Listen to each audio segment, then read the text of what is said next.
하나님 쉼터에 오신 여러분 사랑하고 축복합니다. 평안하셨죠? 올해부터 세 번째 수요일에는 다양한 성경 이야기로 업그레이드 시켰습니다.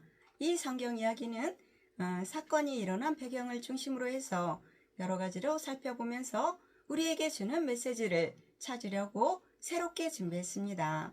오늘은 여러분들도 너무 잘 아시는 창세기 11장에 나오는 바벨탑 사건에 대해 알아보겠습니다. 한마디로 하나님에게 도전했다는 인간들의 교만의 결과였지요. 결국 노아 홍수 심판에서 살아남은 노아의 후손 중 함의 자손들이 시날 평지에 세운 것으로 전해지는 탑으로 높이가 91m라는 학설이 있을 정도로 당시 기술로는 엄청 높은 건축물이었습니다. 참고로 우리나라에서 가장 높은 빌딩이 어디인가요? 과거에는 여의도 63빌딩이었지만 지금은 서울 잠실에 있는 롯데월드타워가 될 것입니다. 이 빌딩은 2025년 현재 세계 6번째로 그 높이가 자그만치 555m입니다. 참으로 옛날 바벨탑 시대나 지금 인간의 교만이나 자기를 과시하려는 본능은 무섭습니다.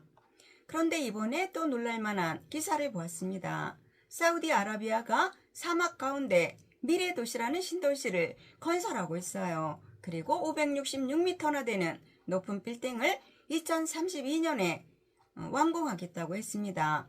그런데 더 놀라운 것은 그 빌딩 옥상에다 46,000명을 수용할 수 있는 커다란 축구장을 만들어 2034년에 열릴 월드컵 경기를 준비하고 있답니다. 그런데 이러한 발상이 하나님께 가까이 가고 싶어하는 것이 아니라 바벨탑처럼 하나님의 권위에 대한 도전에 성격이 짙다는 느낌이 와서 많이 안타깝습니다. 창세기 11장은 온 땅의 언어가 하나요, 말이 하나였다라 라고 시작합니다. 그리고 동방으로 옮기다가 곧 동쪽으로 가다가 라는 말이죠.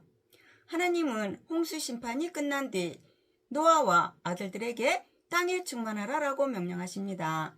모두 흩어져 번성하라는 말씀이었죠. 그런데 이들은 거꾸로 탑을 높게 만들어 자기들의 이름을 나타내고자 했고 흩어짐을 면하기 위해 바벨탑을 쌓은 것입니다. 이 바벨탑이 세워진 곳은 에덴 동산에서 흘러나오는 강으로 기록된 비송강과 기온강이 만나서 지금의 페르시아만 앞바다로 들어가는 곳입니다. 지금의 티그리스강과 유프라테스강 사이에 있는 메소포타미아 평지인데 그곳이 바로 바벨탑이 세워졌던 시나이 평지였어요. 그래서 그곳은 이후 성경에서 강대국이라 말하는 아수르 제국이나 바벨론 제국이 세워지는 곳이기도 합니다. 바벨탑은 단단하게 구운 벽돌과 그 사이를 역청이라는 접착제를 발라 만들었어요. 그 높이나 규모는 보통 91m 폭에 91m의 높이라고 하지만 어떤 고고학자들은 266m라고 주장할 정도의 어마한 규모였습니다. 그래서인지 바벨론 제국이 마루둑이라는 우상을 섬기던 신전도 바벨탑을 따라서 하늘과 땅의 기초라는 뜻을 가졌다고 합니다. 그러나 예나 지금이나 하나님의 뜻을 거스르는 자는 망합니다. 결국 바벨탑을 열심히 세우던 그들도 하나님이 언어가 통하지 않게 하고 흩어지게 하셨다는 것이 성경에서 말하는 역사입니다. 참고로 7절에서 여호와 하나님이 우리가 내려가서라는 말씀은 곧 삼위일체 하나님을 나타내는 성경 속의 6개의 구절 중 하나입니다. 따라서 오늘 바벨탑 사건을 통해 우리들이 배워야 할 것을 찾는다면 무엇일까요?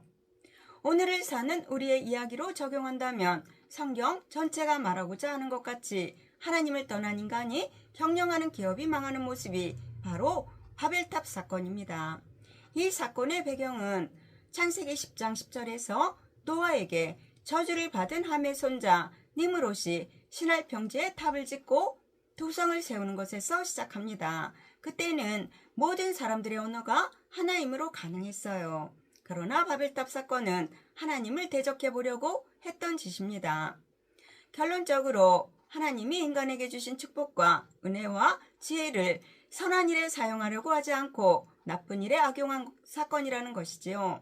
그 예를 들면 하나님이 주신 돌이나 진흙 같은 자연 재료를 사용하지 않고 인간이 진흙을 불에 구워 만든 벽돌과 인간의 재주로 만든 역청을 사용한 것을 보면 알 수가 있습니다. 더구나 11장 3절로 4절에 우리가 탑을 쌓아 하늘에 닿게 하자, 그리고 우리 이름을 내고 온 지면에 흩어짐을 면하자라고 한 것은 하나님에 대한 도전이며 인간의 허영과 오만의 상징이었어요. 그러나 인간이 제 아무리 재주를 부리고 힘을 쓴다 해도 하나님이 보시기에는 개미가 집을 짓는 것에 지나지 않는 우스운 일이지요. 여호와께서 집을 세우지 아니하시면 세우는 자의 수고가 헛되며 여호와께서 성을 지키지 아니하시면 파수꾼의 깨어있음이 헛되도다라고 한 시편 127편 1절 말씀을 기억해야 합니다. 결국 바벨탑 사건이 우리에게 주시는 교훈은 이것입니다. 잘 살 수 있었던 인간이 왜 소통하지 못하게 되었는지, 왜 서로 미워하고 분열하게 되었는가를 말해주려는 것입니다. 그럼에도 지금도 여전히 바벨탑을 쌓으려는 사람들이 많지요. 소용없고 부질없는 짓인 줄 알면서도 말입니다. 영혼의 쉼터에 오신 여러분, 그렇지만 우리는 눈을 들어 산을 보라. 나의 도움이 어디서 오나. 천지를 지으신, 너를 만드신, 나를 만드신 여호와께로다 라고 고백하는 시편 121편 말씀을 붙드시는 여러분 모두가 되시기를 예수님의 이름으로 축원합니다. 아멘. 감사합니다.